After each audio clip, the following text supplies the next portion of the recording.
Et si vous évitiez de commettre cette erreur que l'on retrouve chez tous les gens malheureux, regardez tout de suite cette vidéo.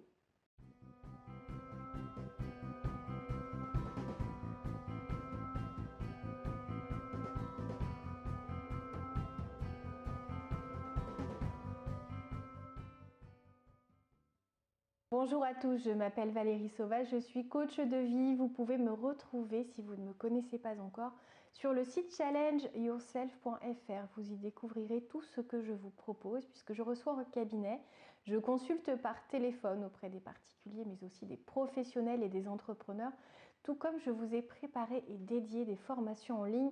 Alors je tourne autour du bonheur, c'est vraiment mon domaine de prédilection. J'écris même un livre sur le sujet parce que je trouve qu'il est possible et je sais par quelle méthode justement accéder à plus de bonheur dans chacun des domaines de vie, et je tiens vraiment à vous aider et vous accompagner au mieux si vous avez envie de changement, si vous avez envie de plus d'intensité, de plus d'épanouissement, de joie au quotidien, peut-être en vous faisant plus confiance, en aimant la personne que vous êtes déjà et celle que vous pouvez devenir, en repensant votre existence, en avançant vers vos rêves, même s'il s'agit d'essayer des choses folles, de croire en une possibilité de création d'entreprise qui fait douter certaines personnes mais dans laquelle vous avez vraiment foi, et se libérer de tout ce qui constitue des limites, des freins au quotidien, comme cette gestion du stress qui, quand on la maîtrise, est un levier et une aide absolument précieuse, mais qui, quand ça n'est pas le cas, peut nous gâcher la vie. Alors essayez de mettre en place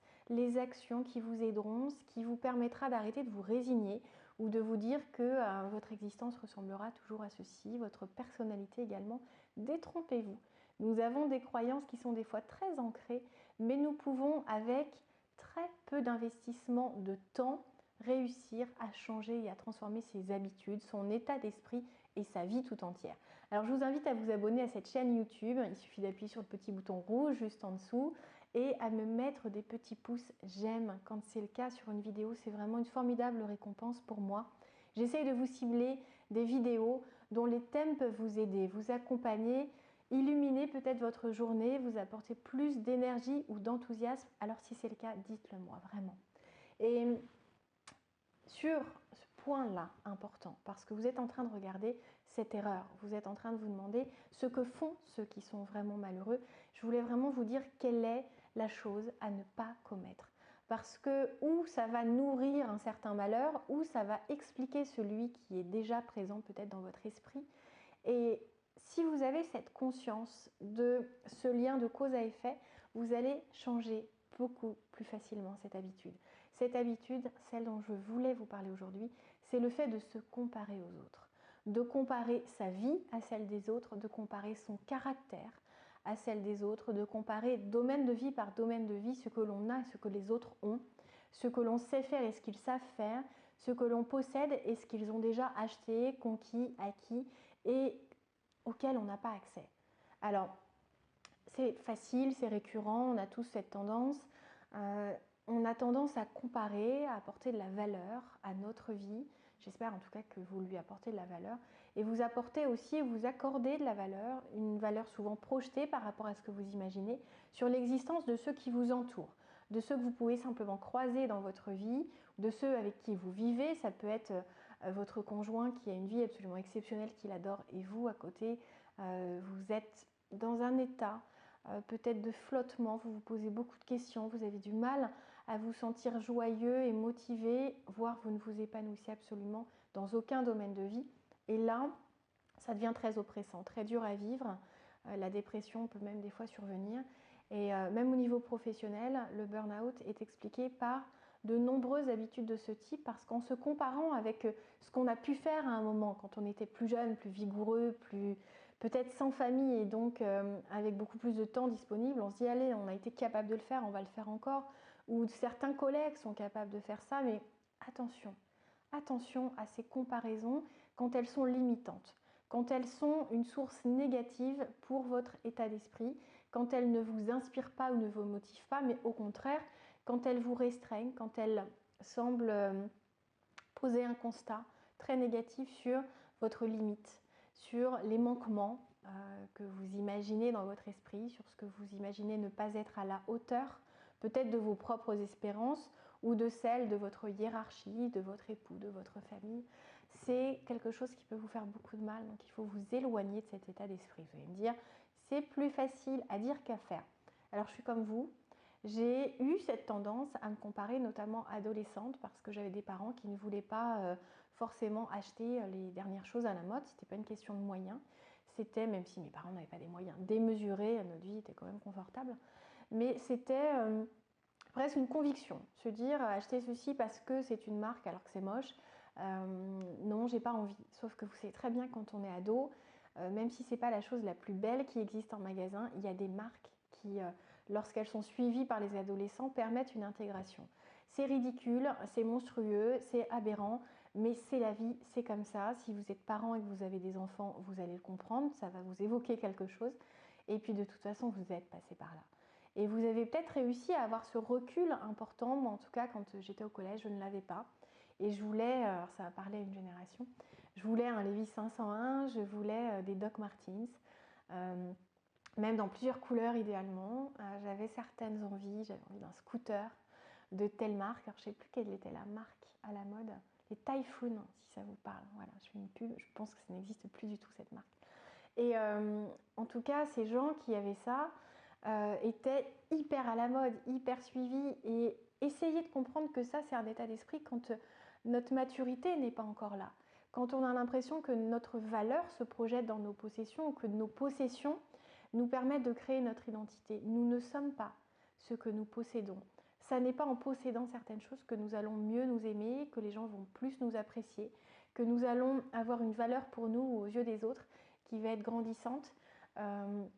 Au contraire, vous allez peut-être avoir des personnes qui vont vous jalouser, vous envier et s'éloigner de vous.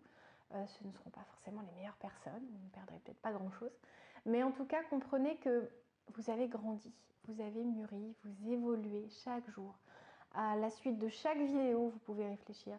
À la suite de chaque lecture, de chaque rencontre, de chaque personne qui vous inspire. Et cette comparaison-là, c'était un réflexe qu'on avait très petit. Si vous y réfléchissez, déjà petit, on compare énormément. Ma fille de 4 ans veut telle robe parce que sa copine l'a, avec la Reine des Neiges, avec une licorne, avec ceci, avec cela. La comparaison, c'est quelque chose qui arrive donc très très tôt. C'est-à-dire qu'on projette même la vie idéale des autres. On ne se rend pas compte de tout ce qu'ils n'ont pas, parce que ça, on ne le voit pas, c'est pas ce qui nous motive, donc on ne le voit pas. Et par contre, on compare avec tous nos manques, avec tout ce que l'on n'a pas, tout ce qu'ils ont et que l'on n'a pas. Si on compare la chambre, les jouets des autres, je parle quand on est enfant, avec ce qu'on a, on voit tout ce qu'on n'a pas, mais on n'est pas en train de comparer avec ce qu'on a. C'est-à-dire qu'on a beaucoup plus de jouets, des jouets très très sympas, mais du fait de ne pas avoir une chose ou un jouet en particulier, on a l'impression que le manque est là. La frustration naît. La frustration, c'est quelque chose de très utile dans la vie, mais quand on l'utilise bien, vous allez me dire en quoi c'est utile. Mais je vais vous l'expliquer. Si vous sentez que vous avez une frustration, c'est que vous avez envie de telle chose. Donc d'une part, ça vous permet de réfléchir sur vous, d'expliquer pourquoi est-ce que vous tendez vers telle possession ou vers telle expérience. Et si vous êtes en mesure de vivre cette expérience, de changer votre vie, de reprendre le contrôle, pour vous aussi avoir ce qui vous tente, ce qui vous fait envie, ce qui peut vous apporter un plaisir ponctuel ou plus durable, eh bien allez-y, mettez des actions en place. Donc la frustration sert quand elle est un déclic, mais elle nuit quand on s'y complaît, quand on s'y enferme, quand on se dit « Oh, j'aurais pas ça, et lui a ça, et ça me fait envie, et c'est injuste, et pourquoi j'ai pas ça ?» Pourquoi est-ce que vous restez englué dans le manque? Ceux qui s'intéressent à la loi d'attraction vont tout à fait comprendre de quoi je suis en train de parler. Vous avez le choix ou de vous concentrer sur l'envie, de tendre vers ce qui peut vous rendre plus joyeux, plus motivé, ce qui peut vous récompenser, ce qui peut vous faire vraiment très plaisir, à laquelle vous ne pensiez peut-être pas avant de le voir dans les mains de quelqu'un d'autre. Mais si vous vous concentrez sur le manque, sur le fait que votre vie est nulle, sur le fait que vous n'avez pas assez, que vous n'êtes pas assez ceci, cela, que dans tout ce qui est être, en termes d'identité, vous avez forcément un décalage entre ce que les autres sont et ce que vous êtes, et ça vous frustre, mettez des choses en place. Ces gens ne sont peut-être pas nés courageux, créatifs, etc. Ils ont peut-être développé ces facultés-là. Elles étaient peut-être beaucoup plus ancrées en eux, ils avaient peut-être des facilités, mais vous savez que la répétition, le travail, l'envie, arrive à combler ces écarts de départ. Donc, concentrez-vous sur le fait, non de vous comparer à la vie des autres ou au caractère, au tempérament de ce que les autres peuvent vous montrer, hein, c'est souvent une vitrine, par rapport à ce que vous savez pour que ça vous inspire, mais pas pour que ça vous limite, pas pour que ça vous déprime ou que ça fasse un bilan absolument déprimant de votre vie par rapport à celle des autres. C'est un déclencheur. Voyez ceci comme une manière de vous réveiller, de vous donner cette force de vous dire, allez, moi aussi je vais aller chercher ça. Moi aussi j'ai envie d'une famille, moi aussi j'ai envie de voyager et donc je vais regarder combien ça coûte, je vais regarder combien je dois économiser ou combien je dois gagner en plus, ou cet argent qu'on m'a donné pour mon anniversaire, je vais l'utiliser pour ça et ça va me faire plaisir. Et vous aussi vous allez vivre ça et pas parce que les autres font ça ou vivent ça. Ça, c'est une motivation complètement extrinsèque qui vient de l'extérieur, qui est mauvaise, qui n'est pas liée à vos aspirations profondes.